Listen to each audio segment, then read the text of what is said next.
કંપનીમાં મનીષભાઈ 10 લોકોની વેકેન્સી હતી, એની સામે 1800 લોકો ત્યાં પહોંચી ગયા હતા. એ ઉપરથી એ વાત ક્યાંક સાબિત થઈ રહી છે કે બેરોજગારીનો દર વધારે છે. શું કહેશો, કઈ રીતે જોઈ રહ્યા છો આ વાત? ગુજરાતના સૌથી વધુ ઔદ્યોગિક વિસ્તાર ધરાવતા એવા ભરૂચ, અંકલેશ્વરની અંદરની એક ખાનગી કંપનીની અંદર સીમિત જગ્યા ઉપર પણ બીજી બાજુ જોઈએ તો મોંઘા શિક્ષણ પછી ખાનગી કંપનીમાં પણ નોકરી માટે જે રીતે યુવાનો ઉમટી પડ્યા એ દેખાય કે ગુજરાતમાં વિકાસ કઈ તરફ થઈ રહ્યો છે. બેરોજગારી આસમાને જઈ રહી છે. સરકારી નોકરીઓમાં તો તલાટી કમ મંત્રીમાં 14-18 લાખ ફોર્મ ભરાય, એલઆરડીમાં 18 લાખ ફોર્મ ભરાય, અન્ય જગ્યાઓ માટે 24 લાખ ફોર્મ ભરાય. એ તો આપણે જોયું છે. પરીક્ષામાં સરકારી નોકરીમાં પેપર ફૂટે, ગેરરીતિ થાય, ગોલમાલ થાય, પાછલામાં ભરતીઓ થાય, એ પણ જોયું.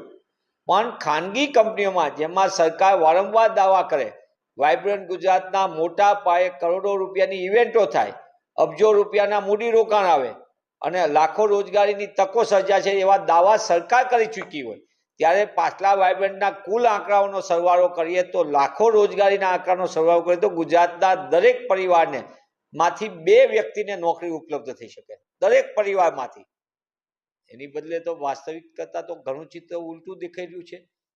ભરૂચની આજે અંકલેશ્વર આસપાસની કંપનીમાં ઉમટી પડેલા બેરોજગાર યુવાન એ ગુજરાતમાં ભાજપા સરકારની નીતિને નિયતમાં મોટા પાયે ખોટ, મોંઘા શિક્ષણ પછી રોજગારીનું સર્જન કરવામાં નિષ્ફળતાનો બેનમૂન નમૂનો છે. અને સરકાર જે વારંવાર દાવા કરે છે અબજો રૂપિયાનું રોકાણ, કરોડો રોજગારી થશે ઊભી, એ સંપૂર્ણપણે દાવા કાગળ ઉપરના છે. ત્યારે કોંગ્રેસના શાસનમાં સ્થાનિક રોજગારી આપવાનો જે કાયદો હતો 80%, એ રોજગારીના કાયદાનો છેદ ઉડાવી દીધો. કરોડો રૂપિયાના ટેક્સની માફી, અબજો રૂપિયાની કિંમતી જમીન બારોબાર લેવાની અને કંપનીઓ જ્યારે નોકરી આપવાની આવે ગુજરાતના યુવાન યુવતીઓને ત્યારે એને ઠેંગો બતાવવાની જે નીતિ છે એ આ ફરી એક વખત સાબિત થઈ છે. ત્યારે હું આપના માધ્યમથી સરકારને વિનંતી કરું છું અને સરકારને પડકાર પર ફેંકું છું કે સરકારની નીતિને નિયત સાફ હોય તો સરકાર જાહેર કરે કે ગુજરાતની કંપનીઓની સ્થાપના માટે વાઇબ્રન્ટના ઓઠા હેઠળ અબજો રૂપિયાના કઈ કંપનીને કેટલા લાભ આપ્યા, આ કંપનીની અંદર કેટલા લોકોને ગુજરાત અને ગુજરાતીઓને કેટલી નોકરીઓનું સર્જન થયું, એમાંથી કેટલી નોકરીઓ આપવામાં આવી અને એમાંથી ગુજરાત અને ગુજરાતીઓને શું ફાયદો થયો, તેનો જવાબ પણ ભાજપ સરકાર આપવો પડે. એ વાત હકીકત છે કે જેટલી વખત વાઇબ્રન્ટ થયા ભાજપાના મળતિયાઓને રોજગાર મળ્યો, જેટલી વખત વાઇબ્રન્ટ થયા ભાજપાના મળતિયાઓને રોજગાર મળ્યો, જેટલી વખત વાઇબ્રન્ટ થયા કમલમની તિજોરી ભરાણી, એ બધું થયું.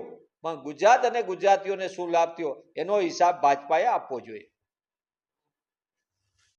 ऐसे ही अन्य खबरों के लिए चैनल को सब्सक्राइब कीजिए। खबरों का नोटिफिकेशन पाने के लिए बेल आइकॉन को जरूर दबाएं।